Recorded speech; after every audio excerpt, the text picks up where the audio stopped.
dari sikap Pak Jokowi yang nggak mau dirangkul itu, ini adalah sebuah sikap yang sangat-sangat tegas dan ini menjadi daftar kekecewaan Pak Jokowi yang disampaikan secara terbuka gitu. Karena yang pertama, Pak Jokowi ketika Anies itu dideklarasikan oleh Nasdem, itu Pak Jokowi bilang bahwa ketika ditanya sama wartawan, Pak Jokowi bilang bahwa ini masih situasi duka, suasana duka gitu. Karena sehari sebelumnya itu kan ada tragedi di Stadion Kanjuruhan Malang, tapi Nasdem tetap mencalonkan Anies Baswedan. Lalu tentang pelukan itu, ini kan dua pribadi yang memang berbeda. Jokowi orangnya kalem seperti itu. Kalau Anda menyaksikan film peresmian Nasdem Tower 22 Februari 2022, begitu juga Jokowi tidak memeluk Pak Surya. Memang seperti itu Pak Jokowi. Tapi kita ingin memastikan tidak ada persoalan personal. Ya, karena kan ini bukan soal salaman, soal dadah-dadah, soal melengos. Ini kan cuma tercuplik. Jadi soal negara bukan soal personal. Kalau ada masalah personal, ini negara tetap jalan.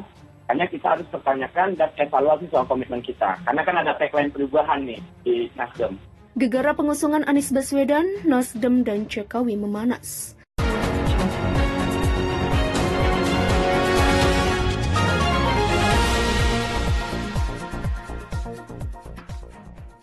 Politikus PDIP Ruhut Sitompul mengatakan Presiden Joko Widodo atau Jokowi tak bisa menahan kekecewaannya terhadap Partai Nasdem.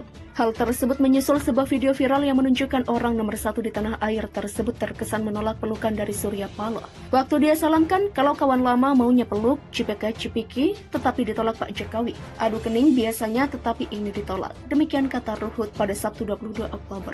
Ruhut menafsirkan gestur Jokowi tersebut menandakan kekecewaan terhadap manuver dari partai tersebut. Menurut Ruhut, Jokowi kecewa kepada Surya Paloh yang telah mendeklarasikan Anies Baswedan sebagai calon presiden 2024. Diketahui isu ini sendiri telah santer dibicarakan setelah Jokowi mengemukakan adanya rencana reshuffle tak lama sesudah pengusungan mantan Menteri Pendidikan tersebut. Ya, kecewalah dia. Kan bagian dari partai kami, kecewa berat. Kami kecewa. Enggak baiklah menohok kawan dari belakang. Demikian ujar Ruhut. Sebelumnya, momen Surya Paloh bersalaman dengan Jokowi itu berlangsung saat keduanya menghadiri perayaan HUT ke-58 Golkar di G-Expo, Kemayoran, Jakarta Pusat pada Jumat 21 Oktober. Video viral tersebut merekam momen Jokowi disalami Surya Paloh yang seperti ingin merangkul suami Iriana. Namun gestur Jokowi sebaliknya seperti menahan badan untuk tidak berangkulan dengan Paloh. Berdasarkan hasil survei New Indonesia Research and Consulting, elektabilitas Nasdem hanya sebesar 3,8%, turun di bawah ambang batas parlemen sebesar 4%.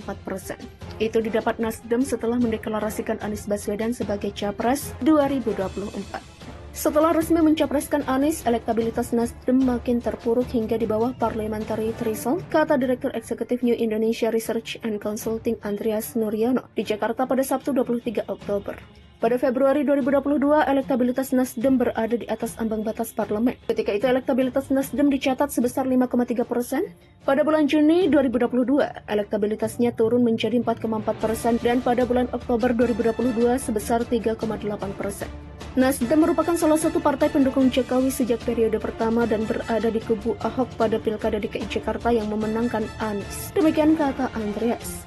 Sementara itu PDIP masih unggul dengan elektabilitas 18,3%, Gerindra berada pada peringkat kedua sebesar 13,0%, disusul oleh Partai Golkar 7,7%, PKB 7,1% dan PSI 5,7%. Partai-partai oposisi berkumpul di papan tengah yaitu Partai Demokrat 5,5% dan PKS 5,2%, sedangkan PAN 2% dan P3 1,7%. Untuk partai baru turut mengancam keberadaan partai parlemen, elektabilitas Gelora sebesar 1,3%, Perindo 1,1% dan Partai Umat 1%, Hanura 0,5% dan PBB 0,3%.